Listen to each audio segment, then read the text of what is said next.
বিসমিল্লাহির রহমানির রহিম। আসসালামু আলাইকুম। এখানে দেখতেই পাচ্ছেন আমি কি দেখাচ্ছি। এটা হলো ডিম আর পেঁয়াজ দিয়ে চপ। তো এইটা কীভাবে বানিয়েছি আপনাদের সাথে সেটা শেয়ার করব। তো এখানে 2 কাপ মতো পেঁয়াজ কুচি নিয়ে নিয়েছি আমি। আপনারা যতটুকু সম্ভব নিয়ে নেবেন। তার সঙ্গে এই যে শুকনা মরিচের গুঁড়াগুলো নিয়ে নিয়েছি। শুকনা মরিচ, ধনের গুঁড়া, জিরার গুঁড়া, চাট মশলা, লবণ। আর 2টা ডিম সুন্দর করে সিদ্ধ করে কেটে নিয়েছি।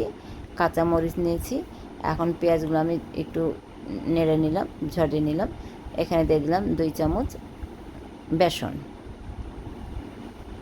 তার সঙ্গে এখন দিয়ে দেব আমি কাঁচা মরিচ, শুকনা মশলাগুলো দিয়ে দিলাম। তারপরে দেব বেকিং পাউডার, না এটা হলো বেকিং পাউডার পরে দিব। আগে দিয়ে দিলাম কর্নফ্লাওয়ার 2 চামচ আর বেকিং পাউডার দিয়ে দিলাম 4 চামচের হাফ চামচ। এখন আমি আলতো হাতে সুন্দর করে মাখিয়ে নিব। এখানে একটুকু পানি দিব না, পানি এমনি বের হয়ে যাবে। সুন্দর করে মাখিয়ে নিলাম, মাখিয়ে নিয়ে ঢেকে রেখেছিলাম। তারপরে দিয়ে দিলাম আদা রসুন বাটা দিয়ে তারপরে আবার একটু মাখিয়ে নিয়ে এই যেভাবে শেপ দিয়ে নেব আমি। শেপ দিয়ে এখন ডিম দিয়ে দিলাম। ডিমটা দিয়ে সুন্দর করে কোট করে নিলাম, মানে যেন ডিমটা না দেখা যায়। সুন্দর করে সবগুলো কোট করে নিব। খুব মোটাও দেবো না, আবার খুব পাতলা করেও দেবো না। সুন্দর করে কোট করে নিলাম। আমি একে একে সব কোটগুলো করে নিব। দেখতেই পাচ্ছেন আমি কোট করে নিচ্ছি।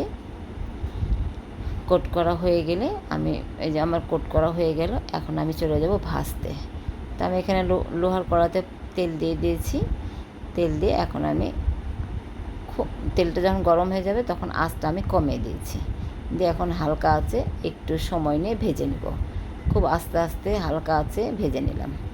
হয়ে গেল আমার ডিম আর পেঁয়াজ দিয়ে চপ। তো আমার এই চপটা কেমন লাগলো ভুল ত্রুটি ক্ষমা করবেন। ভালো লাগলে অবশ্যই লাইক কমেন্ট দিতে ভুলবেন না। আজকের মতো এখানেই শেষ করছি। অন্য কোনো রেসিপি বা অন্য কোনো ভিডিও নিয়ে আবার আপনাদের সামনে আসবো। আসসালামু আলাইকুম, আল্লাহ হাফেজ।